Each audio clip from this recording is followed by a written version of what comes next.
takes us into the deep dive, because we are in the grief and gratitude series. And I know that, you've written the book. I'm so sorry, it's not right in front of me. Something about orange blossoms. Orange blossoms. It's under the orange blossom. Under the orange blossoms. Yeah. Yeah, I could have gotten there, but it might have taken me a little bit too long. Okay, under the orange blossoms. And you talk a lot about your well, the grounding of being in oranges, orange trees, smelling the oranges, peeling the oranges, how that was and I'm not very far into the book, by the way. Cindy was so kind to send me a copy, and I'm started it, and I'm looking forward to continuing it.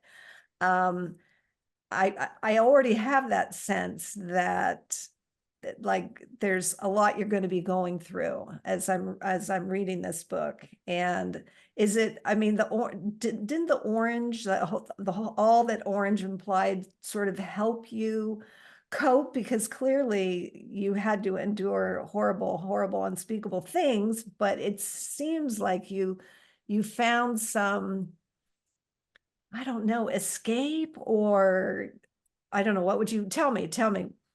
So actually, one of the most surprising things when I find people, they're going, oh my goodness, it's a memoir on your life as a sexual abuse survivor.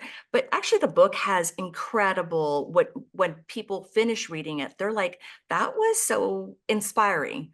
That was so inspiring, or it gave me so much hope in other directions. Maybe other people will say, well, that is not my story. I'm not a sexual abuse survivor, but it gave me hope, and I can learn how to apply some of these tools that you went and you used as a child and an adult growing up, how you applied those tools to change your mindset.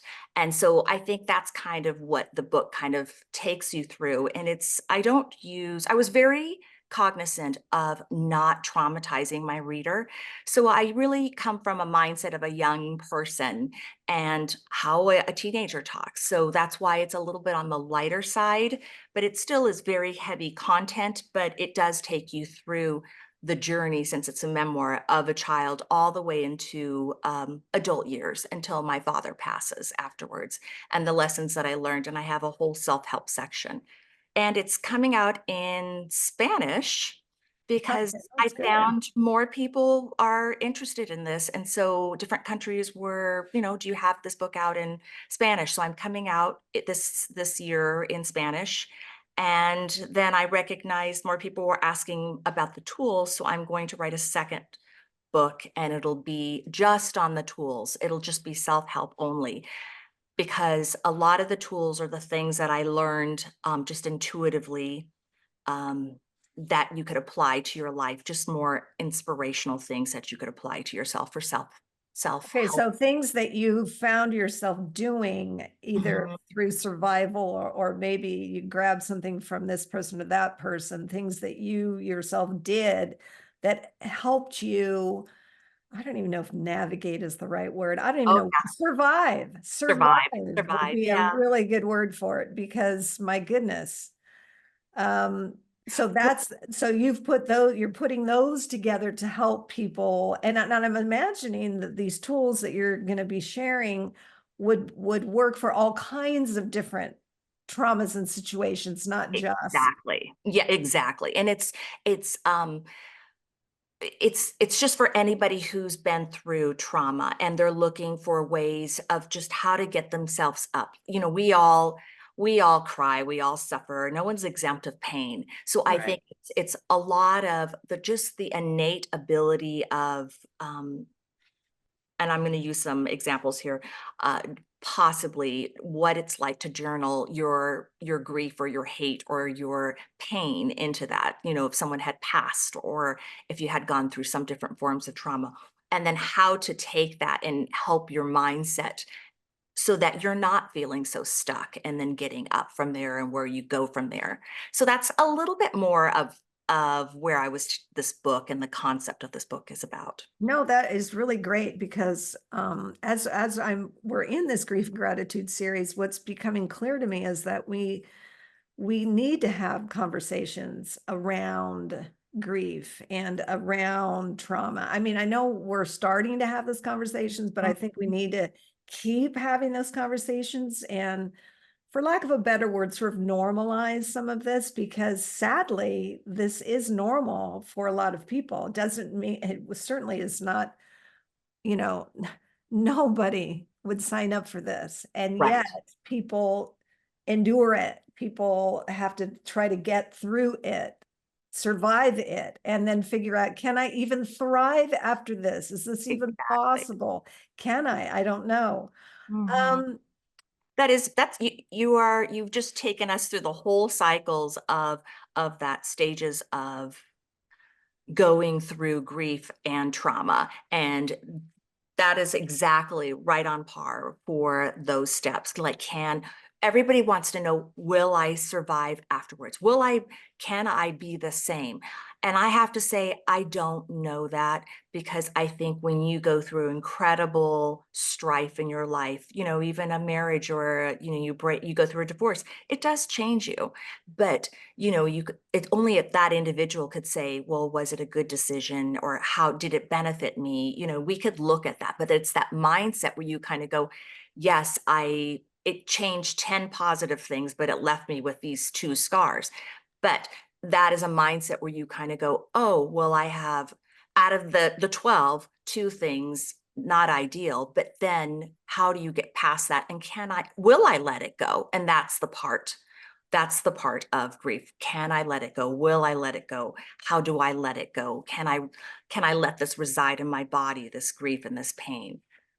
And it's a process, and it's an individual process, and there's no right or wrong. It's just truly your process. yes, I heard somebody say there is no should in grief, which I thought was very appropriate, because it looks different for everybody. And there's some commonalities, but it is there's no formula. I have a couple questions based on what you've been through. One is, at what point did you, because I'm only a little just starting the book, at what point did you realize that this was not what other daughters go through?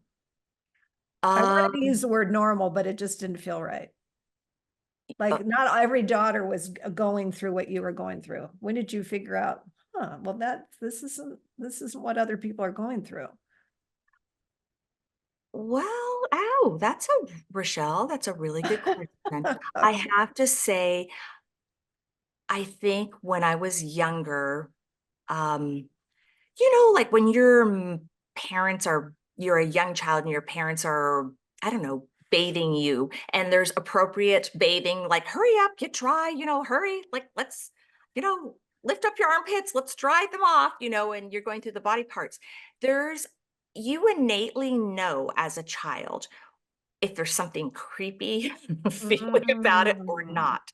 And so mhm, as a really young child, you're innocent. You don't really know. But then later on, you get this creepy feeling like, I don't think this is right. This just doesn't feel right. And I mm, think there's mhm. something in a chronological process where you kind of go, and you kind of talk to some friends, but they're kind of like, no, that doesn't, no, I don't know what you're talking about. Then you kind of go, oh, this is not right. And I think when someone Okay. threatens you, um, if you tell, or I'm going to kill you, or I'm going to hurt you, or they do physical harm to you, then that's like your biggest clue that that is this is something you is wrong here. And I think when it gets to that level, I think that's kind of, and that you could apply that to anything, maybe a boss in your life, or somebody who's a superior, anywhere in your life, and you feel like, okay, this is wrong, but I'm not sure what to do. But when there becomes a threat to it, then you're going, this is wrong. They know Right. it's wrong, and I know it's wrong, and how am I going to deal with this? Right. And that's such an interesting distinction you make. And I think you're right. On some level, innately, a child knows this something. I feel funny about this. That might be one of the words they'd use. And I'd feel this feels funny. But then later you're able to consciously, really verbalize even in your own mind that, oh my gosh, this is not right at all. I mean, it becomes a feeling and now it's a thought, and the thought Mhm. moves to the front of your mind so that you know that you know that you know that this is not right. This is not right. Yeah. Well, of course, there's so many awful things that, we can go through as people. And, I just have some natural curiosities. And again, I'm looking forward to reading more. Were you ever able to reconcile with your dad, or no? Yeah, actually, that's the interesting. My story is a little bit different than most because it does happen. It's 1 out of 4 girls, 1 out of 4 boys, and those are only the reported cases. And I never reported. I was never brave enough to step up or do anything about it. I did. My mom did take us out of the household and we went to a shelter and I got examined. But back in the 70s, if you had bruises, that wasn't enough. If you had your hymen intact, that means it wasn't rape. And they didn't even No, have a rape kit back then. And right. really, honestly, it's pretty tragic back in the 70s. Women really didn't have very many rights, even physical abuse. It was so backwards back then. And I just think like 70s was not very far. So we haven't come It very wasn't that far. It far. wasn't Yes. far. We haven't come very far. And a lot of the reason I'm talking, well, not a lot, the reason I am talking about this and I wrote this book and the intent is that we need to start talking. And the more we have, and we make these type of conversations around sexual abuse, because it's so common, it's epidemic actually, that unless we start talking about that, just to make it take the awkwardness out of it, then Yeah. we're not going to be able to change it. If we can't feel comfortable in talking about it, I remember my mom, oh my goodness, so I'm 61. So way back in the day, I remember my mom telling me, she goes, oh, don't go down at the end of the block. There's a divorcee at the end of the block and you don't know what could happen. I remember thinking, what's a divorcee and what is she going? It sounded like a frisky cat, like hide the catnip. I didn't even know what that was. And I thought, I mean, that was back in the 70s, and somebody going through a divorce was taboo. And if you think about, now we could talk about alcoholism, now we could talk about narcotics, we could talk about suicide, we could talk about, oh, all sorts of very in-depth emotional things, and we're just coming to the forefront of talking about sexual abuse, even though it's so common. And I think we're kind of at a lot of people believe that it only happens in Hollywood. It doesn't. It happens all the time. Lovely families. It doesn't happen. You could be educated or non-educated. It happens all the time. And it's time that people start sharing their stories. They're all individual stories. And in Yep. my story, I actually took care of my father at the very end. He was really ill. He made me his power of attorney, and I needed to take care of him. I needed to stand up and take care of him. And in this process of doing it, I finally got him to admit that he was doing, he molested me as a child. And in this process, I thought it was so interesting. I said, you know what, Dad, this is so fascinating. I don't know why it's taking you this long.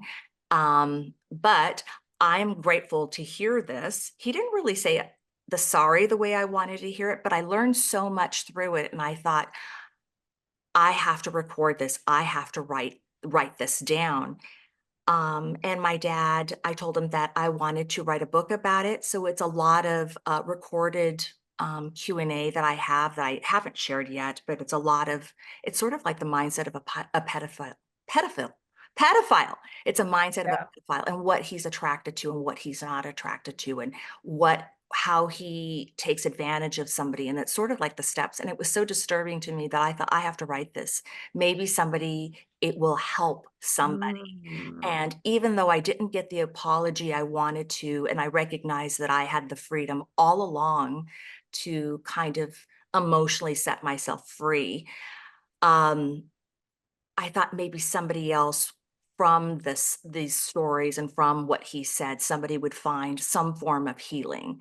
So that was the Yes, second part of it too, is to right, help others and then also to break the cycles of generational sexual abuse, because it goes right. on and on. Once it starts, it's sort of an Well, ongoing. and that was, and one more question I had, was he abused as a child, or was he He able to even was. say that? Okay, gosh, He just, was raped in the war as a 6-year-old boy by 12 soldiers.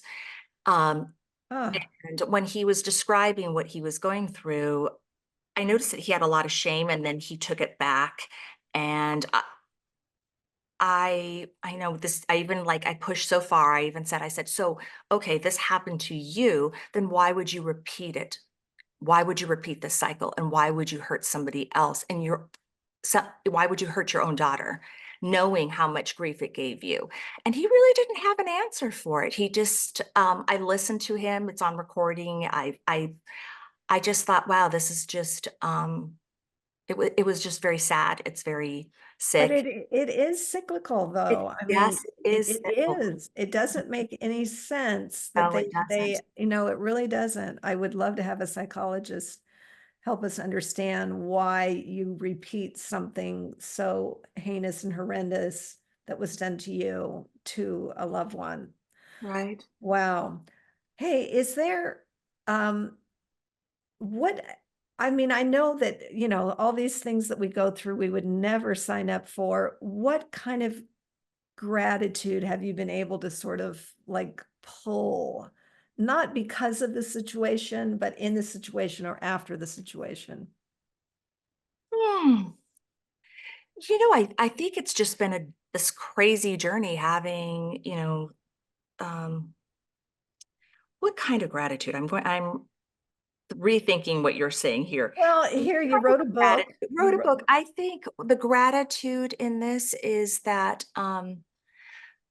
being would I want anybody to go through the life that I had gone through? Absolutely not. No, but I think the thing that I see that I've learned so much through this process, it would be a shame not to share it. And I Mm, think that the things that I applied and learned, and that's why I wrote this. But the gratitude, I think I am more open, and I think my mindset is completely different than when I started this journey. Um, I love using my voice, and I feel I'm very open and honest and raw. And I don't know, I didn't start that way, but I don't believe I would have been this person if I didn't have this experience. right. Gosh, that is so spot on, in my opinion. And you were talking earlier about the fact that you didn't have a voice way back when you were, younger, and now it's become fuel to be able to use it, and that you love using it. I mean, it inspires you, it empowers you, and you want to, you know, the sharing of it, it's almost like you have to share it, you get to share it, you get to put it out there so that anybody else could grab onto that. Oh my gosh, if she made it out, maybe I could too. I mean, because you're right. I mean, 1 in 4, and like you say, of the reported cases, that's just uh Yeah, just yeah. so hard, so Well, hard. Go ahead. I do believe, though, this is a little bit more philosophical, but I do believe that in the dark, in our darkest moments of grief, um, sometimes it's just all black. I don't think we can't see the light at the end of the tunnel, but there are glimmers of light that show up every once in a while. And I think that you have to look at those glimmers of light and hold on to them and hope, and try to funnel yourself towards those glimmers of light, because those Yeah. are the ones that are going to take you through.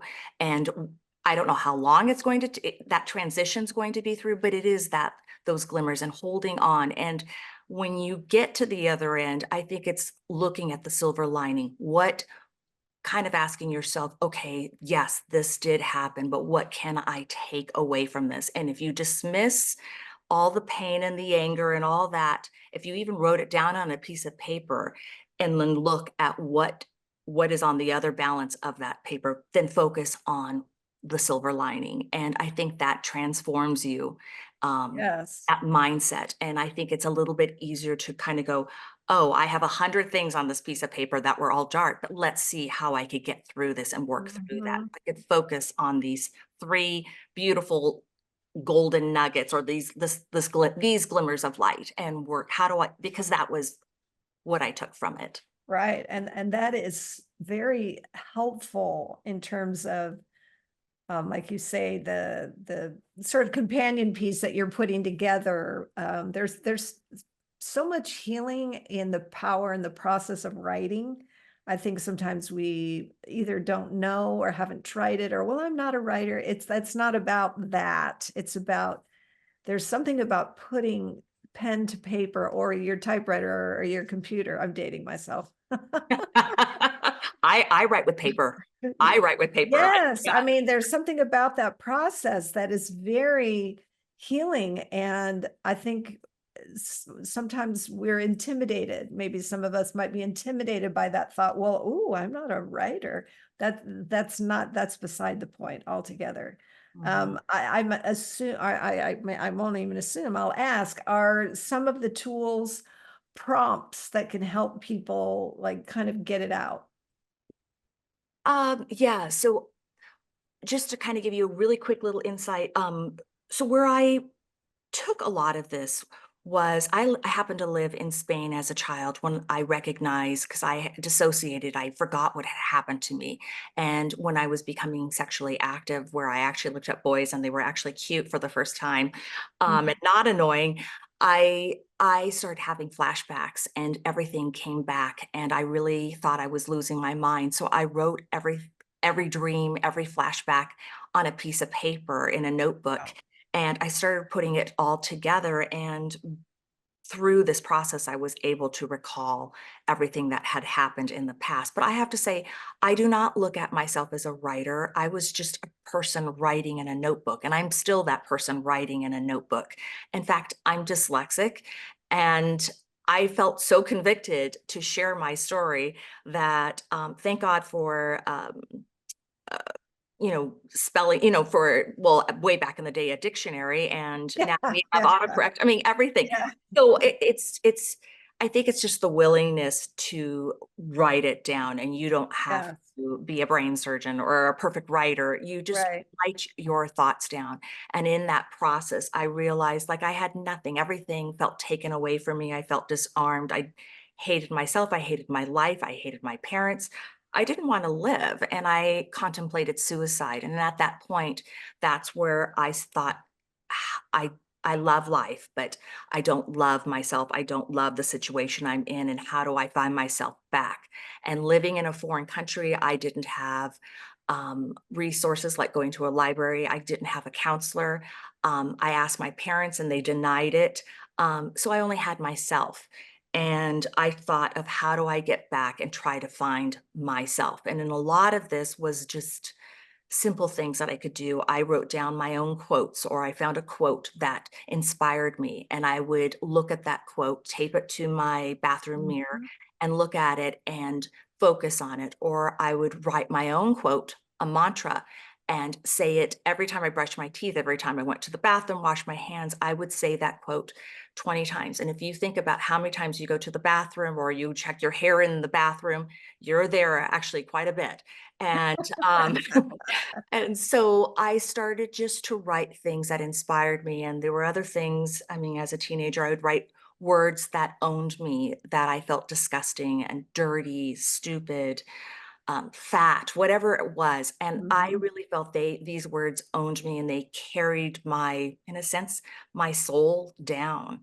And I used Mhm. to take them and write them on a piece of felt paper, excuse me, a felt pen on paper, and I would take the words into the shower and I'd watch the words melt off. And I would do, that's Wow. where I started doing visionary work, where the words would erase. And in that process, I would feel like the words were coming off my body. And I would do this exercise daily over and over again, say these things, watch these words melt. And then before later on, I became a little bit more sophisticated. I could visualize the words coming off of my body.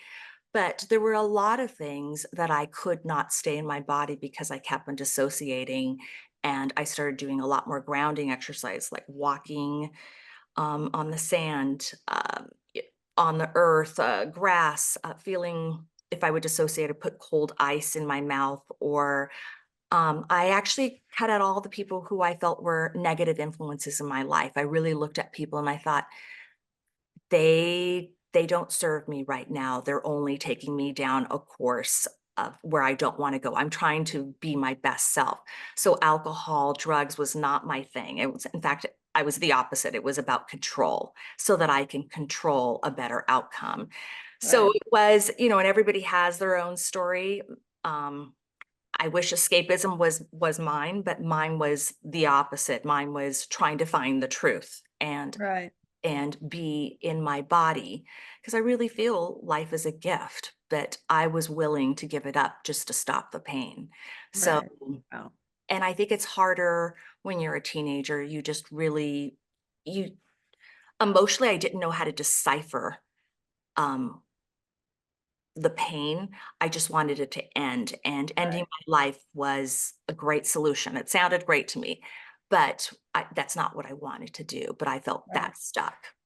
Yeah, I think Right. we've all been there in stuck situations, right? Sure, absolutely. But obviously some far more severe than others. And Mhm. um, just what you experience is something we don't wish upon No.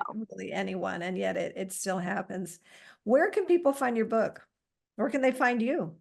And, you can find me. Most people shop on Amazon, so I recommend Amazon, but otherwise, Barnes and Noble, hmm, any bookstore, actually any place that you are looking for a book, it's there.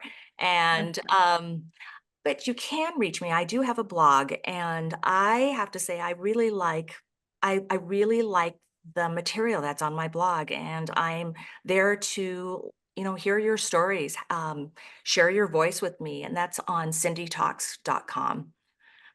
You can look me up on YouTube, Instagram, any social media outlet. I am there too. Okay, all under the same Cindy Talks. Cindy Talks or Cindy Benezra.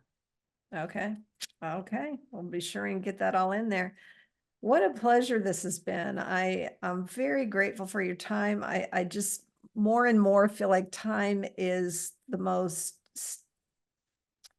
precious commodity we have. And so honoring somebody else with a slice of your time, I feel like is a really, um, gosh, I can't even, sacred, holy kind of a thing, because it's just so, it's becoming so, scarce. I mean, we all have the same 24, and yet we don't always feel like we've got enough of it. So thank you so much, Cindy, for sharing some of your story with us and for the opportunity to reach out if we want to know more. And I just feel really grateful to have had this conversation with you.